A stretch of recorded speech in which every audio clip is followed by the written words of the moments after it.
خربوزہ انسان کو تیز دماغ رہنے کی طاقت دیتا ہے۔ اللہ کے ولی حضرت شاہ شمس تبریز سبزواری نے فرمایا کہ انسان کے دماغ کو تیز کرنے کے لیے اور معدے کو صاف کرنے کے لیے اور جسمانی اور روحانی بیماریوں سے بچنے کے لیے خربوزہ کھایا کرو، کیونکہ یہ اللہ کی عظیم نعمتوں میں سے ایک نعمت ہے جو انسان کے دماغ پر اثر کرتا ہے اور انسان کو خوشی کی طرف مائل کرتا ہے۔ جو انسان ڈپریشن، پریشانی یا اکیلا پن محسوس کرتا ہے، اگر وہ دوپہر کے وقت خربوزہ کھائے گا تو ان تمام امراض سے دور ہوگا جو انسان معدے کے مسائل یا پیشاب کے مسائل کا شکار ہوتے ہیں، تو وہ شام کے وقت خربوزہ کھا لے۔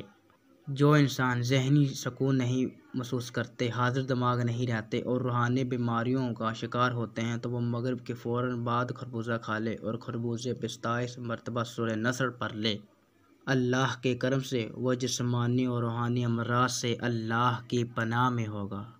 حاضر دماغ اور تیز دماغ ہوگا، ڈپریشن سے دور ہوگا اور اس کا حافظہ بھی مضبوط ہونے لگے گا۔